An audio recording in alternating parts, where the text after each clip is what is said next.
Hey, what's going on, everybody? This video, we're going to be talking a little bit about variable scope in the context of nested control flow. So translating that into English, where can we create variables? How long do they exist?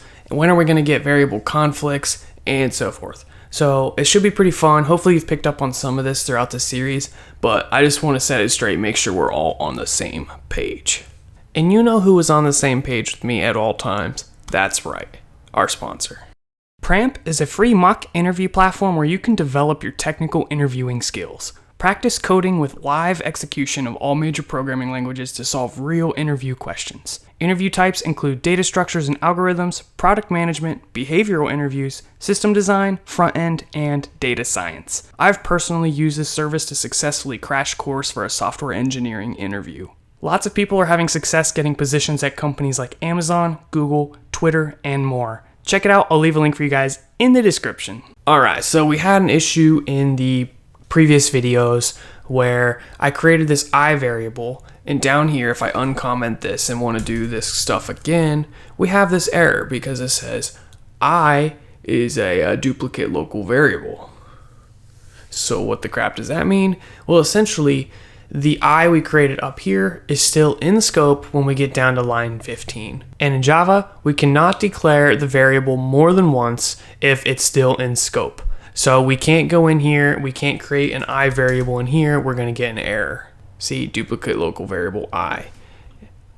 So when we get down to line 15, this one's still in scope, so it's going to be like, nah brah, you can't do that. So when does this variable go out of scope? Well, let's look at the curly braces it's defined in. So it opens here, the main, and it ends all the way down here. You can see that little box around it. So when you click one of the curly braces, look around, you'll see a little box. That is the closing brace, assuming all your code is right and it can compile and run. So that means we're not able to create another variable with the name I anywhere between these curly braces. Now, if we create a variable in a more nested scope, it'll eventually go out of scope and we can reuse that variable again. In this situation, we could only use the I inside of another method. So right now we're in main. If we created another method down here, so if we made it a custom method here, we could use an I variable inside of it because I would no longer be in scope. Hopefully that makes sense. Let's go through another simple example with a new variable. If we're inside of this while loop right here, and we just say int pizza, set it to the value 5, that's fine. And that's okay. But we can't go inside of this while loop and create a pizza because it's still in scope.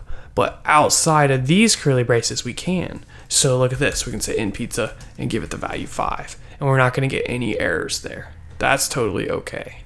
That's because this pizza went out of scope at line 14. That's just something to keep in mind when you're working with multiple loops inside of the same scope. So in this situation, we have these nested while loops, and then we have this for loop, the nested for loops down here. We ran into this little issue with this variable.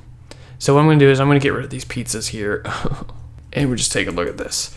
When we create the variables inside of the for loop parentheses like this, they are scoped to these curly braces. So that is a nice way to keep our scopes clean. These variables are not defined in a wider scope than they need to be. And that's a general rule. You never need to create variables in a scope larger than where they're used. So that's the whole issue with the concept of global variables inside of computer science. Anytime we have a global variable, something we can change anywhere, that thing is in like the biggest scope possible and it's available to everyone. So it's very likely to cause naming conflicts. You're likely to either overwrite it or get a compiling error because you're trying to use that name. And it really depends on the language. Some languages, you're not going to get that compiling error. It's just going to replace it or mask it.